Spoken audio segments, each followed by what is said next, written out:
მე როგორც მამა გეტყვით გენაცვალი. მეტყვით რომ ეს იყო ემოციურ ნიადაგზე მოხდა. ნიკა მელიაზე თავდამსხმელის მამა თავდასხმიდან 2 წლის თავზე ირწმუნება, რომ მისი შვილი ოპოზიციის ლიდერს თავს პოლიტიკური მიზნით არ დასხმია, რომ სულხან საბა ნიკოლეიშვილმა დანაშაული ემოციურ ნიადაგზე ჩაიდინა. ახლა მთავარი ბრალდებულის მამის მთავარი ადრესატი ექიმი ანზორ მელია. ემოციურ ნიადაგზე მოხდა რაღაც ისეთი, რომელიც მე მჯერავს როგორც მამას, რომ ემოციურ ნიადაგზე მოვიდა და მე შემიძლია თქვენ როგორც ჟურნალისტ ხო თვითონ ანზორ მელიას ბოდიში მოუხადო მამა. ეს შემიძლია, მეტი არა.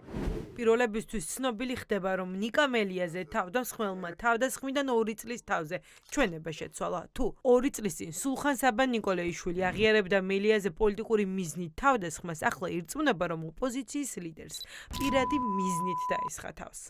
ამბობდა, რომ ტყივილი განიცადა და პოლიტიკური ნიშნით დაესხა ნიკა მელიას თავს, თუმცა ბოლო ჩვენებაში, როგორც ვიცი, შეცვლილი აქვს და ამბობს, რომ არც პრეტენზია არ აქვს და ნიკა მელიაზე პოლიტიკური ნიშნით არ ყოფილა თავდასხმა, პირადი მოტივით დავესხი თავსო. რა პირადი მოტივი ქონდა ნიკა მელიასთან? არ ვიცი, ნიკა მელიას მაკაცი და ტოლი და სწორი ეგ არ არის, რომ მას რამე გადაკვეთა ქონოდა ნიკა მელიაზე. ალბათ კითხავ ნიკას, რომ გამოარა პირადი მოტივი ქონდა მასთან. ერთი დღით ადრე დაიკითხა ჩემ ვიდრე მე დამკითხავდნენ გუშინ წინ და ბრალი წაუყენე, გუშინ წინ წაუყენეს მასაც ბრალი.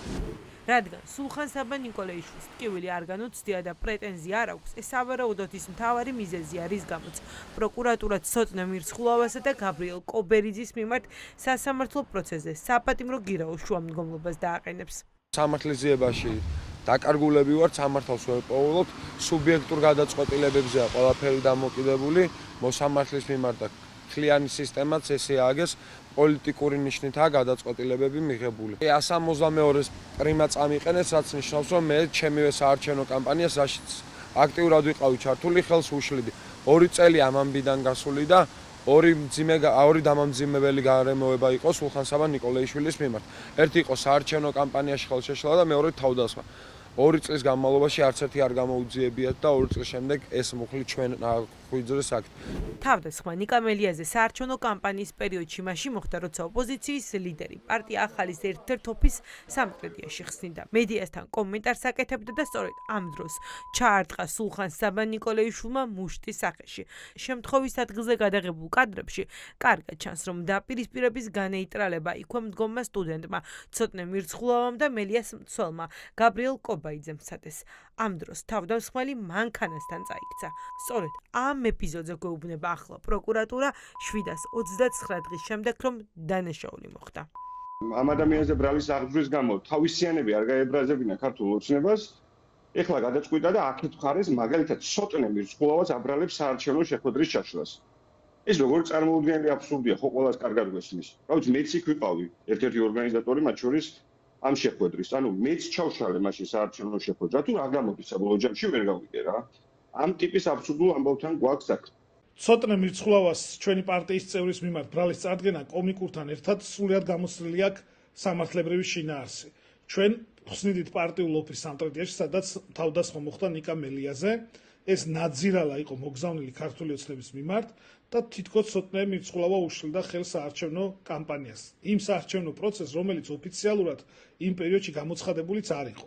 აქედან გამომდინარე, ეს არის რეპრესიების კიდევ ერთი, ასე ვთქვათ, მეთოდი.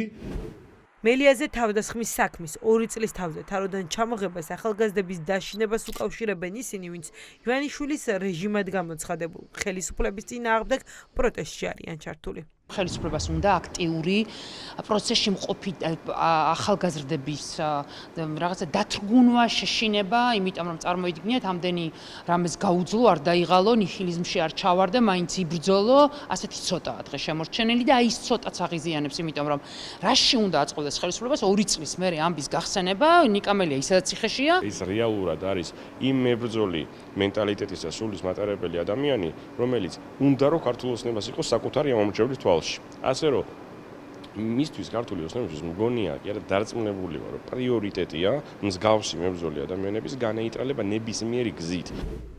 329 დღიანი პაუზის შემდეგ მელიაზე თავდასხმის საქმეზე ხვალ პროცესი სამტრედიის სასამართლოში ჩატარდება.